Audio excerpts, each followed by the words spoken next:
On est maintenant rendu à la préparation de notre couche de finition. Avant tout, je vous rappelle que là, j'ai remis du ruban cache un petit peu partout, protéger mes surfaces adjacentes pour s'assurer qu'il n'y ait pas de micro-béton qui va aller adhérer dessus. Vous vous rappelez que je vous ai dit qu'après la première couche, peut-être 30 minutes après, c'est important d'enlever le ruban cache. Sinon, vous allez trouver ça vraiment très très dur parce que le micro-béton va vraiment coller et durcir, puis là, ça va être très difficile à enlever. Fait une demi-heure, une heure après, on enlève le ruban cache. Quand on arrive à l'étape de finition, fait que j'ai sablé mon comptoir, j'ai complètement passé l'aspirateur, fait qu'il est propre, propre, propre. Je remets du ruban cache partout. Puis là, bien, je suis prêt à refaire une petite formulation de micro-béton.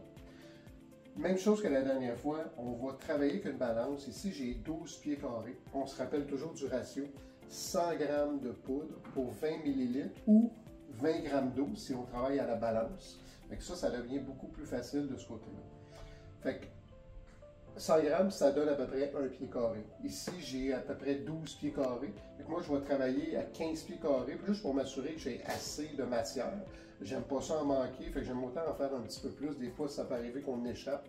Fait que 15 pieds carrés. Donc, ça veut dire que je vais faire 1500 g. Donc, sur le 1500 g, je vais rajouter 300 g, 300 ml d'eau à l'intérieur de mon mélange. Ce qui me fait un total de 1800. Quand je rajoute ma poudre et ensuite mon eau, comme d'habitude, je fais très attention pour pas que la poussière soit en suspension parce que c'est pas bon de respirer cet air-là. Une fois avant de commencer à mélanger avec ma pinceuse, je vais toujours mélanger manuellement pour m'assurer qu'il y ait le moins de poussière qui va en suspension dans l'air. Ça, c'est super important.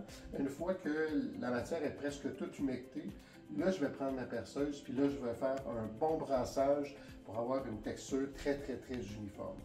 Une fois que c'est fait, ça dure 3-4 minutes, pas bien plus que ça. Je vais racler tous mes côtés pour m'assurer qu'il n'y a pas de poussière qui est restée collée sur les parois du contenant. Et par la suite, je vais attendre quelques minutes pour laisser la première liaison moléculaire se faire. Puis là, je vais la rebriser en remélangeant avec mon mélangeur, ma perceuse. Et là, ensuite, je vais avoir un produit qui va me durer beaucoup plus longtemps, beaucoup plus facile à travailler, beaucoup plus fluide. Fait que là, j'ai mis mon mélange à l'intérieur, ma poudre, mon eau avec une balance. Fait que ici, on a fait un 1800 g total. J'ai fait un premier mélange. J'ai raclé tous mes côtés. Puis là, je vais faire un deuxième mélange, juste pour m'assurer que le produit va vraiment être beaucoup plus fluide. Ça va comme casser la première prise. Puis ça va rendre mon produit beaucoup plus facile à travailler. Fait qu'on y va pour le brassage. Et voilà, c'est pas plus long que ça. Fait que mon mélange est maintenant prêt à utiliser. Comme la dernière fois, je vais prendre ma matière, on va s'en mettre une petite quantité sur ma surface.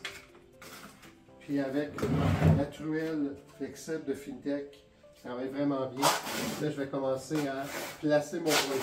Là vous allez voir que sur une deuxième couche, le produit se place beaucoup mieux, c'est beaucoup plus facile à travailler. Vous allez voir que vous allez vraiment aimer la texture que ça a. On s'assure d'en mettre partout. On fait la même chose que la première fois. On va s'assurer d'en mettre partout sur notre surface. Toujours une couche qui est quand même assez mince. Puis par la suite, on va venir travailler la texture que l'on veut. Fait que soit qu'on veut une texture qui est beaucoup plus lisse, fait qu'on va venir vraiment lisser notre surface. Souvent, pour bien lisser la surface, c'est que je vais l'étendre partout. Puis par la suite, je vais nettoyer ma truelle, vraiment pour qu'elle soit propre. Puis là, je vais venir repasser par-dessus en écrasant vraiment pour aller chercher toute la flexibilité de ma truelle. Fait que je vais avoir plus de matière qui touche. Fait que ça va me faire une surface qui va devenir très, très lisse. On s'assure de ne pas trop laisser de bourrelet comme ça. C'est vraiment la chose qui est la moins belle sur du micro-béton. Par contre, on peut quand même travailler avec des textures comme ça qui deviennent super intéressantes de ce côté-là. Fait que je continue l'application, puis on vous montre un petit peu le résultat par la suite.